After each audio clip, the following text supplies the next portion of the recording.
And I'm super thrilled. I have an amazing colleague here from McMaster University, Sandra, and I am going to ask Sandra, we're going to pretend we bumped into each other in the hallway, but weirdly, we know people are listening. So we're going to ask Sandra to introduce herself for this hallway conversation. And maybe, Sandra, if you don't mind sharing with people what you do on campus, where you are, or anything else you want to tell us about yourself before we kick into our chat, that would be amazing. So my name is Sandra Rakovac. I work within the McMaster University library system, most often at Mills Library, that's Social Sciences and Humanities. And for a short period, I was also at THODE, which is Science and Engineering. I work in the Services Department, and I've been at McMaster since 2013. I am sitting on some library committees. For example, with the University Librarian, I've just stepped into a 2-year position for diversity, equity, inclusion. And I just learned a couple of things that I didn't know as well, which I think is really fascinating. And that's the best part of these conversations, Sandra, is I get a chance to, obviously we're having the conversation so you and I get to enjoy each other's time. And I always love speaking to you. And it's an opportunity for other people to be really voyeuristic and listen in on what we're talking about, but they're going to get to know you. But I always get to learn something about the individuals that I have my conversations with as well. I've always had a little bit of envy of librarians because you always to have such interesting things to do. So I'm curious about your librarianship and some of the areas that you're focused on. I know you talked about being in Mills, but talk a little bit, like what was it about librarianism? Is that a thing? I don't even know if that's sorry. You can correct me since you're a librarian. What is it about that intrigued you and got you into being a librarian, first of all, Sandra? And demystify it for us. What are you really? Great. And do please, you and others, reach out to as many librarians as possible to get different points of view. But for the librarianship, so first, if you want to do that, you would have an undergraduate degree. So my undergraduate degree was in biology. I did both of my degrees at McGill. So I did my undergraduate there, which was biology, human genetics, and then I had a concentration in molecular biology where I was in the labs. So all of this COVID wiped down everything. It's like standard lab procedure. After that, I took 1 year off, and really, I'm not sure that I wanted to stay in the sciences, because if you really want to go far in your own lab, it's a major, you have to think about it, it's a major time commitment. And I feel very much, because I do have children, when the time came to have children, I didn't see myself being anywhere except at home. So I didn't see how I was going to make that happen. So supposing I was going to volunteer in a lab or do work as an assistant in a lab, certainly, but you're running experiments often. In the lab I was in, you're running very timed experiments. And we were working with Aspergillus nidulans, which is a fungus, and we were using chemicals to simulate ultraviolet light and see what happened to the genetic material when it's broken down. How can it repair itself, etc. So those were pretty, timed experiments as it is. So then I had that year off. When I was very young, my father read a lot. I have a sister, an older sister, 3 years older. He read a lot to both of us. My father was the reader. My mother didn't really enjoy reading, but my father really would read nonfiction. It wasn't fiction and nonfiction. It was really, my father was a nonfiction type reader. And from a young age, he would read out loud and then have, I'll speak just about myself, but my sister would have her own experience. I would spend time reading out loud to my father, and we did this into adulthood. And my father often would purchase books, spend time in bookstores, purchase books for the home collection. He had made the shelves and he would fill it up, what would be there, different types of encyclopedia set, yes, different types of dictionaries, thesaurus, other books. We would add in some of our own. So, visiting libraries with my father, we often went to the public library. The public library was a 2-story building. Children's section on top, adults on the main floor. And then at a certain age, when you were allowed to be in the adult section, you had a special little stool you could sit at in a shelf with books that might be of interest to you, where your parent might be reading the newspapers just around the corner, looking at other books. But Anyway, lots of library, bookstore time, all of that. So it came a bit natural. And within our household, on both my father and mother's side, a lot of organization. I wouldn't say policies and procedures, but certainly we had a way of doing things. So all of this kind of falls into place. So then when it came to choosing library schools, there were 7 at the time in Canada. But I decided to go back to McGill, although there is one at Toronto, there is one out in Nova Scotia, BC, Alberta, other parts of Quebec, because they have a French language library school as well. But anyway, I went back to do a 2-year non-thesis master's. And then after I graduated from that, I moved back, so from Montreal back to West End, Toronto, and I started to work. I worked in a pharmaceutical industry where we had clinical testing going on and patents running. So right from the start, where you're going to develop what kind of pharmaceutical you would like, testing, and then all the way into actually taking it away from the lab environment and into the more human environment. It was an interesting place to be, but it wasn't the right fit. Then I ended up somewhere I never thought I would work. I worked in the government. I never thought I would have a government job. I worked for the ministry at the time of the environment, which eventually merged with energy. So this is at the Ontario level. Then I did something else I didn't think. Those were contracts. Those were the years of contracts. After that, just as that contract was running out, I had put my name into a resume bank, and they said, why don't you interview for this position? And it was a nonprofit trade association for home and so what we call property and casualty, home auto insurance.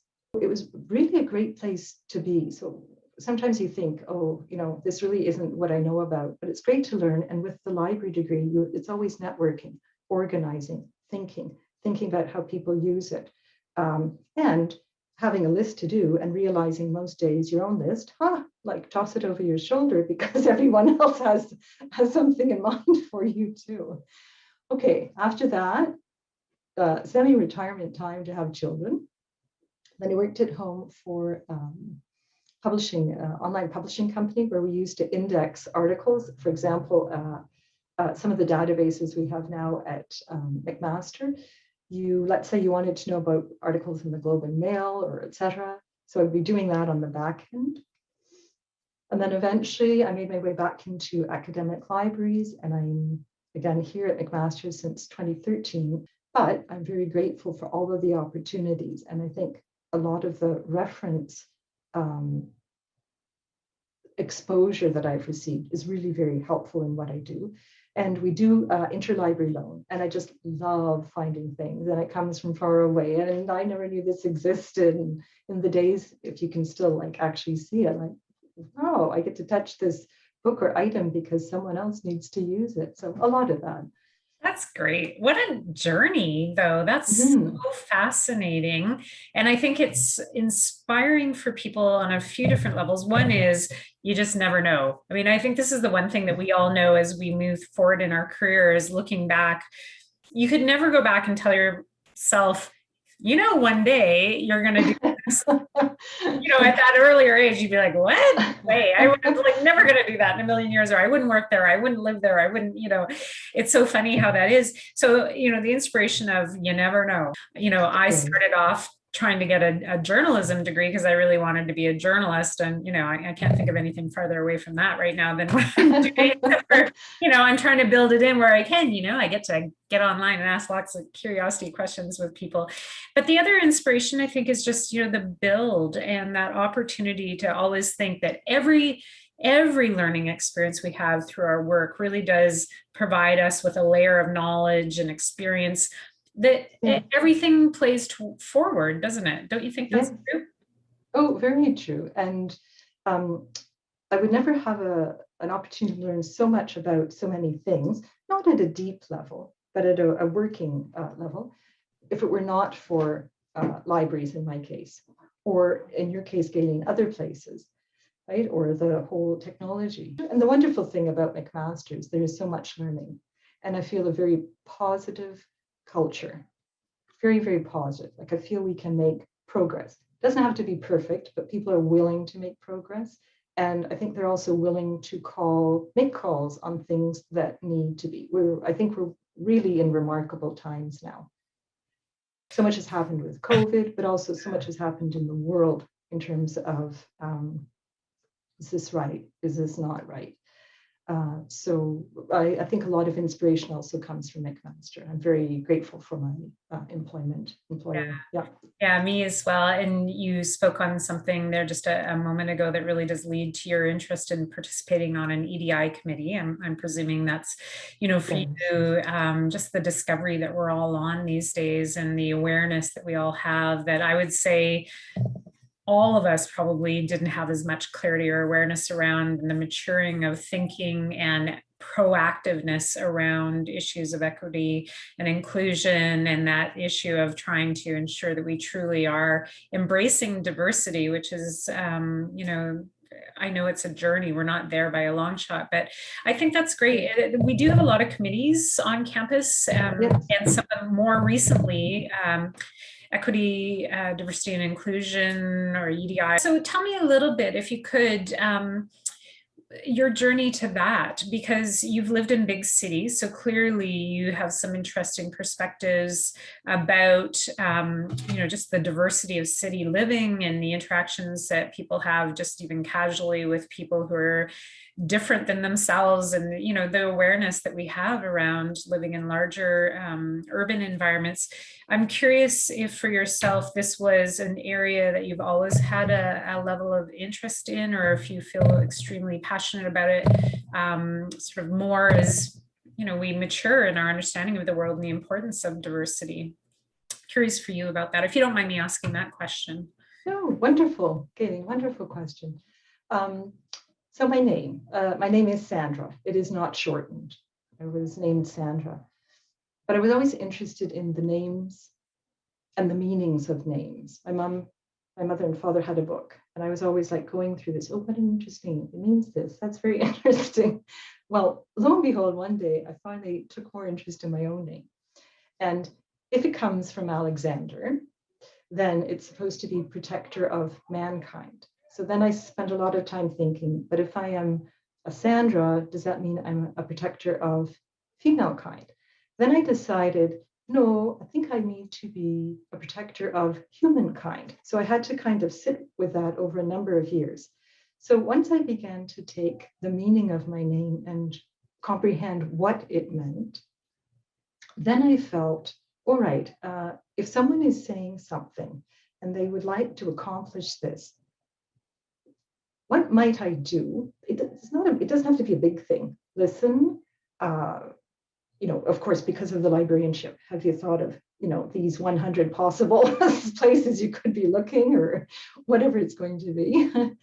But more of that really, I think, taking time to understand that if you're going to work with humankind, then you need to think about the humankind. There are days when I must say I am not the most thrilled person to be human. Some of the things that humans do, and I'm like, maybe I should be a different species.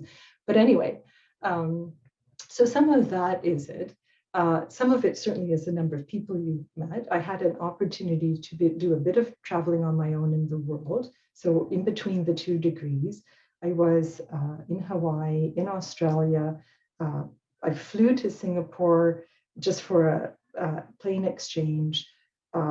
They landed in, at the time, Bombay, not called that anymore, and then over to Europe and spent some time there.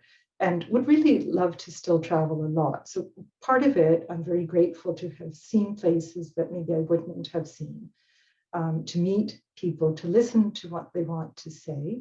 I feel it's very important that everyone listen to their inner voice and figure out who they are. My 2 children, there was a time that we did homeschool because I really wanted them to know when it's a hard time or not, you have to know who you are. Because at the very worst case, and now we're seeing a pretty severe one, COVID, you have to know, like, who are you and what are you going to do? It's interesting. I just gave a talk to a group of individuals that work for Cisco, and I mean, about a very different topic. But one of the things that you've said that really resonates for me, and that I was sharing with that group of individuals, and the importance of really understanding that, which does, I believe, can make you so much more empathetic to others as well, because you understand your strengths, your challenges. We call them now shadow strengths. Too much of anything can be too much. It's a new word for me. Yeah. So Okay. it's true. So, but it's one of the pieces that I talk about is just that really understanding of your own values and what your core really drives your behaviors, and truly reflecting on that. Your thinking process is so fascinating to me and so deliberate, and I really appreciate that, and in how you approach things, Sandra. I really appreciate you making time for me, Sandra. We will connect again. So have a wonderful day, and thank you so much for your time. Thank you kindly, Gayleen. Again, thank you to you and to everyone in the series. I've listened to them. I'm really glad they shared their stories.